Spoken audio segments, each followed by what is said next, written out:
The history behind the Buick Grand National and GNX. The story behind this legendary muscle car is just as interesting as the car itself, from humble beginnings to influential icon. Certain American classics have gone down in history as truly fascinating cars, with characteristics that have influenced the auto industry for the better. The Ford Model T, for instance, revolutionized the manufacturing process, allowing thousands of otherwise excluded members of the public to finally afford a car of their own. Another example would be the 1964 Ford Mustang, which combined Eurocentric styling with good old-fashioned American muscle to create a stylish coupe with universal appeal. The Buick Grand National can most certainly be added to that list of the most influential American cars in history, and most notably, the final edition Buick GNX model. This Buick proved that a V8 isn't necessary for top-level performance, and that ever-tighter emissions regulations need not take the fun out of muscle cars. The journey from start to finish is one of success for the Grand National, and one well worth telling. The story behind the Buick Grand National. Our story begins on the racetrack, specifically the oval tracks on which NASCAR became famous for. However, prior to 1971, the NASCAR series was simply known as the Grand National Division, which is, of course, where Buick found inspiration for their sporting coupe's name. Famously, a driver by the name of Darrell Waltrip was enjoying great success on the track in a number of fully blacked-out Buick Regals, which caught the eye of Buick bosses, including Lloyd Roos. The decision was made to produce a factory car to take on the track, and the name Grand National was picked in order to shake the doctor's car image Buick had affixed to themselves prior to the 1980s. The first Regal Grand National debuted in the 1982 NASCAR Daytona 500, and in this year, only 215 Grand Nationals were built and sold. A pattern that would continue for many years, in which demand far exceeded supply. Buick decided to maintain the sinister, fully blacked-out aesthetic, and even claimed they had no time for chrome in the original television commercial, which depicted the Grand National as a pretty serious contender in the muscle car scene. As the years progressed, supply was kept tight, with just 2,000 being built in 1984 and a further 2,102 in 1985.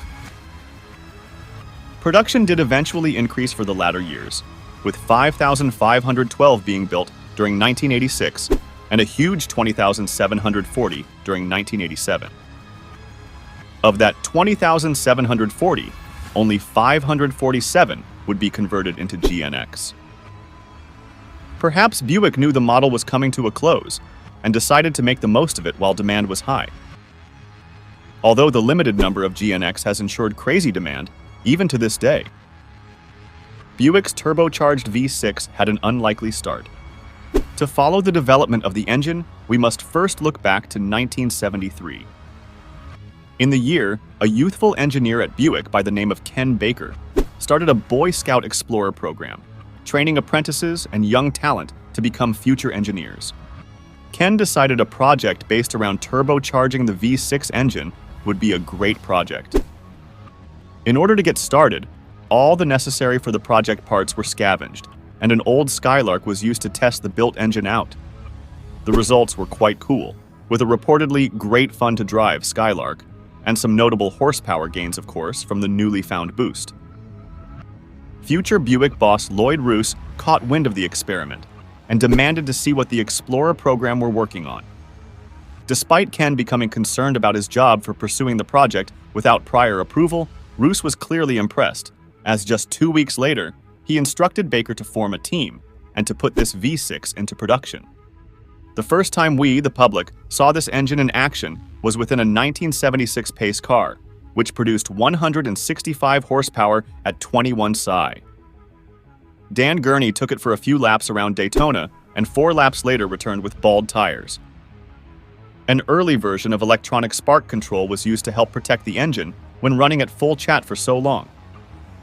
This engine first hit production in 1978, although the much hotter 200 horsepower Grand National wouldn't follow until years later. The rest is history, and in 1986 the engine was further tweaked with an intercooler, boosting power up to 235 horsepower and 330 lb-ft of torque. This was again improved upon for 1987, culminating in 245 horsepower, and 355 lb-ft, with the GNX producing even better figures still. Period test reviews clocked the 1987 GN hitting 60 miles per hour in just 4.9 seconds, with a sub-14 second quarter mile time. Although it was rumored, Buick tweaked the press cars. The GNX was the ultimate rendition. 0 to 60 miles per hour. Acceleration, 5.4 seconds. It was originally planned to produce just 200 GNX, but the decision was made for 500 units, to honor the Indy and Daytona 500. These 500 were all allocated to the top-performing Buick dealerships in the country, of which there were around 2,700 at the time. At the time, Buick also had something called the Select 60 program, in which dealers competed to be in the top 60. Only 47 dealers qualified for that program in 1986, so they were allocated an extra GNX each, which explains the oddly precise 547 total. The GNX was to be the last word in muscle car world, outperforming almost anything else on the road. The body was stiffened, the rear suspension redesigned with stiffer shocks, springs and stabilizer bars, and the wheels were increased in size to 245/50 VR16 and 255/50 VR16 front and rear.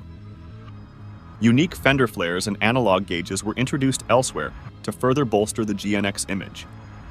GNX badges adorned the exterior, with a unique plaque inside detailed which of the 547 it was. The performance was more than enough to challenge the Corvettes, Mustangs, and Camaros of the day, proving that Buick had achieved their ultimate goal. A performance muscle car with just 6 cylinders, a turbocharger, and all amidst the tightening emissions regulations. This final rendition of the Grand National punched out 276 horsepower and 360 lb-ft of torque, which enabled the aggressive black coupe to reach 60 miles per hour in little over 5 seconds.